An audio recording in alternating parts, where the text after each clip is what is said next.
burn pattern that goes from underneath that child towards the door of the bedroom. That is caused by likely something. It's a significant burn pattern as he described it. It could have been alcohol, it could have been something else that gets consumed by the fire, but a significant burn pattern out of control. It's a significant burn pattern. So therefore, I am described it. It could have been alcohol, it could have been something else that gets consumed by the fire, but a significant burn pattern. Found over for general session for wage charge.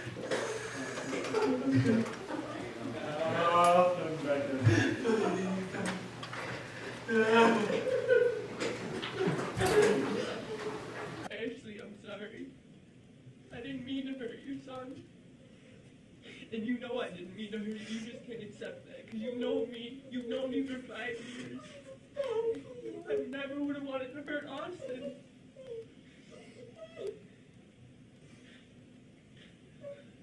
I never wanted Austin to die. I don't know what I was doing. I don't know why I didn't go for help. I wanted to be able to handle it. I wanted to be everything that my father wasn't to me, and everything my stepfather was to me. I don't have a good family life. I haven't my whole life. It's been really rough. Most of my family has abandoned me. I made a stupid choice a couple of years ago. I ruined half my family. The other half haven't been supportive. But I do want to thank them for being here today. I know their family isn't here. No, he is not the one I fell in love with. He is a coward, and forgiveness is not an option for me. After everyone had their chance to speak in this Wapello County courtroom, it was Dustin Armstrong's chance to say something about what he'd done. Do you have anything you wish to say to me prior to my announcing what I'm going to do here today, sir? No, Your Honor. Last April, police found 2-year-old Braden Young unconscious in his Ottumwa home with a broken jaw and extensive brain damage.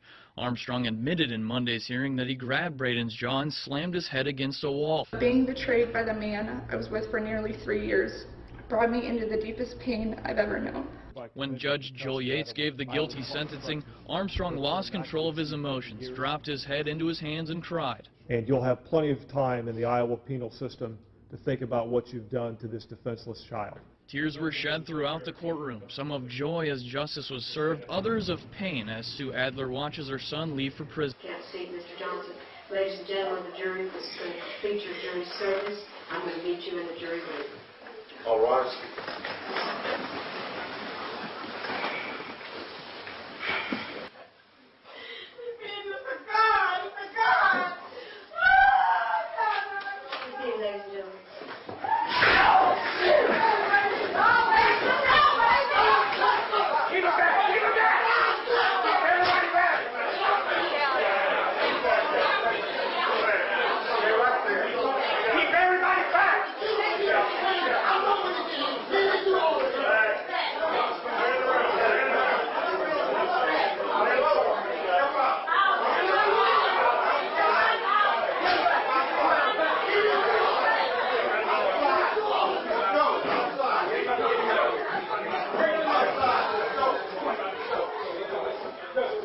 You have 42 days to appeal. You are remanded to the custody of the Department of Corrections for service of this sentence. Thank you. Your Honor.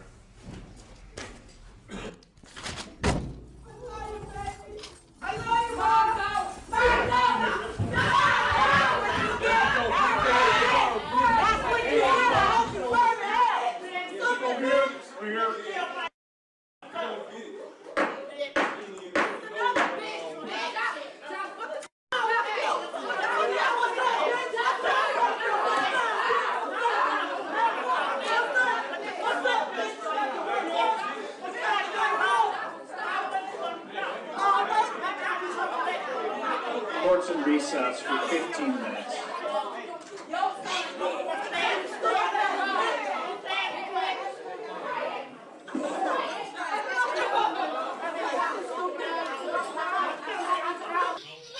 Today, in L.A. Superior Court, Spencer begged for mercy from Judge Edmund Clark Jr. before sentencing. I'm sorry for what happened, Your Honor, but I need some life in prison. And I'm not a bad person, but I made mistakes. But I'm not just some gangbanger that she tried to portray me as. During sentencing, Spencer completely broke down. The minimum period of parole eligibility is 15 years plus 25 years of life in accordance with Penal Code Section 12022.53D more security, do students feel safer? I definitely do feel safe, especially since like after 9 p.m. you have to show your ID and everything. And I wasn't here to witness the shooting. I'm just a freshman, but I don't know, I've never felt unsafe here.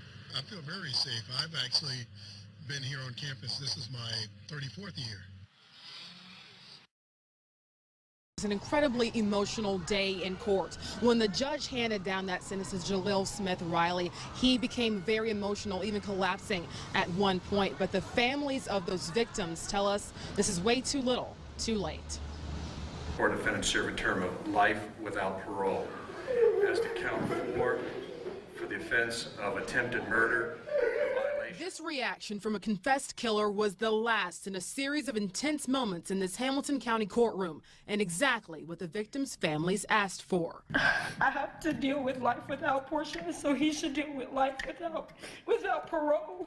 With his request to withdraw his guilty plea denied and death penalty off the table, the families of Portia Brooks and Aaron Martin pleaded with Judge Charles Kubicki to hand down the maximum sentence. Smith Riley's family begged for a shorter one. With no criminal record outside of that night, they believed he had the capacity to be rehabilitated. In case 562027, that the defendant shall serve a term of 3 years, which is the minimum on count 1 of that. As to count 2 in that case, felonious assault, a felony of the 2nd degree, it is ordered that the defendant shall serve a term of 2 years in prison on that count. As to count 3 of that case, the robbery, which is also a felony of the 2nd degree, the court orders that the defendant shall serve a term of 2 years on that count as well.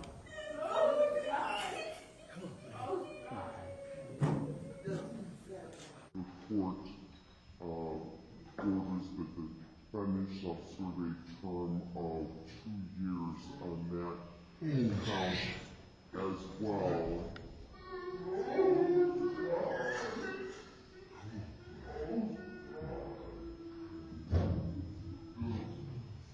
We think so.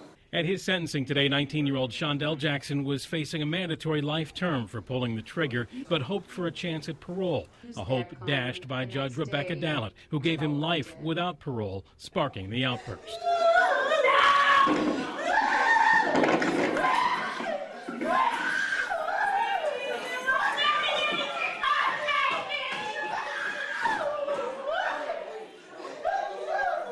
It all started when Jackson turned towards the Potter family, something deputies were watching for. At the sentencing today, prosecutors played this 12 News video of Jackson's February conviction, when Jackson gestured to the Potter family several times, cursed at them, and as he was let out of court, our camera caught him smiling at the victim's family. We see how evil Shondell is in court, looking at us, swearing at us, and smiling. The judge said Jackson's past behavior in court influenced his getting the maximum sentence. The severity of the blow to that child's leg, and to say that you did not recognize what had been done, to ignore what must have been the excruciating sounds that came from that child on a daily basis, is more than disconcerting to this court. And as such, the court finds it appropriate that each be sentenced to